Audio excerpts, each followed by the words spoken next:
What's going on, traders? Welcome to the channel. My name is John. That's Groot. We trade options here. Holy crashamoly. It's time to do some chart analysis. Let's take a peek at the crypto market and some holdings. All right, so first let's start off with Palantir here. Nothing too big, kind of an uneventful week, really. The earnings went well, and you could see a big bounce. That was great. Really bullish sign, especially off support. So that's a really key level to watch in the future, $17. And we tested a resistance level, and that could hold. We'll see how the week goes there, but that's about 21. If we blast past it, the next ones you want to watch is going to be about $24 to $28 there with that. So looking pretty good. Palantir, I think my suspicion is it's going to have kind of just some sideways movement maybe for the next quarter or two, unless we get big news, but who knows. Just keep it fluid, keep your risk in check. All right, next is Tesla, TSLA, and it failed trend line. Man, this was a powerful trend line, and I was surprised to see it fail. But maybe the market was expecting more like autopilot stuff. Elon kept touting it. Who knows? Also with the Bitcoin issue and crash, that has been really affecting Tesla in a way as well, even though they're only exposed to a really small amount of Bitcoin compared to their assets. So next thing I'm watching here, this kind of level here for support. It's about 530, 540. And right now we're trading at 580. Anyone following my trades, I've been making a bet on Tesla about 600, like 590 to 580 level. And so we're around that, but I've got plenty days on contract. There's about 30 days left. So whatever, I'll let it ride. I feel good about it. The probabilities look great so far. Let's just kind of keep Elon from tweeting, maybe. So not too bad, but that's the next key level here, 540 or so for us there. And let me take that out here too, just so you can see that. Yeah, key level. All right, next let's look at Bitcoin. Oh man, Bitcoin USD. So big crash in Bitcoin is definitely worth noting here. Essentially a couple things happened. We had some consolidation early in the year, and this beautiful triangle just broke out, shot up about 100% gain almost, and then now ironically went back to the same levels. So we had a 50% retracement, and this is a key thing going on. A couple things. Let's look short term, kind of talk about it, and then we'll talk about the long term, and maybe that'll give some better perspective here. But what you see now is I was really bullish here actually. So right here I was super bullish on this ascending triangle. And what happened is it ended up just breaking down big time. Elon tweeted, China jumped on, the US also kind of jumped on.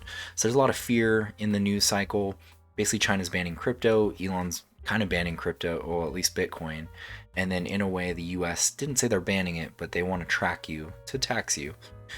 So everything there is jumping in. And today we are testing kind of some key support levels at the $30,000 level.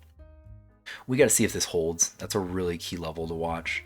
And, I don't know, earlier it was crashing on pretty high volume, but it seems to have subsided. So let's see how the day finishes out.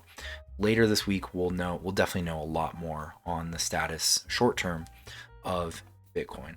Let's look long term though, so you can kind of see this. Now, what I see is a cup and then a handle built in, and it does look pretty nice. Very beautiful pattern. Basically anyone who doesn't really follow this much, just know this: when you have a cup pattern, it sort of starts to build up like a big demand curve, and then once it fires up, it retests and then potentially fires higher. And so all that consolidation is what creates like pent-up demand. So keep that in mind. Not always the case, but if it does work out, it's very powerful. All right, so looking at Bitcoin in a different way that I charted. So as we're here, you can basically see mapped out on the daily, like 2011 lows. This is a parallel trend line too, by the way, so you can kind of see it. Mapped up highs and the lows. So we went from about 2011 to 2020. So in essence, let's say about 9 to 10 years of that setup. And what you can see now is just a really interesting setup. We're basically middle of the range. It went a little lower, fine, but where you're looking is a possibility of about 12, 13, 14,000, or a possibility of about, let's see, where's that put us at? 500, about 420, 500, 600,000. That's insane. So in essence, if you're thinking short term, yes, it could be a little nerve-wracking. We could even go much lower. You know, the next level of support, if this breaks down, is going to be about 17 to 15,000. Or if, you know, things go great, maybe there's inflation, whatever, then we could go way higher. Now, my personal opinion, just my opinion, and I'm just trying to speculate how I think the year will go.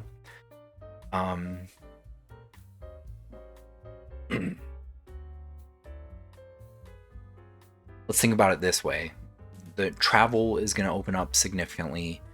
In the summer, I think people don't care about the markets as much. And then what is tending to likely happen is maybe Bitcoin might take a breather for a little bit, could go lower, maybe just trade sideways.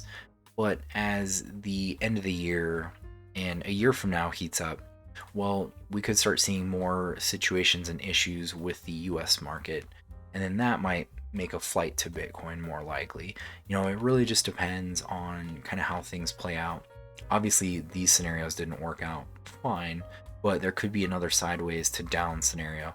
But I am looking at this trend line as very powerful. If this fails, then I'm concerned. But if it doesn't, then I'm not that worried.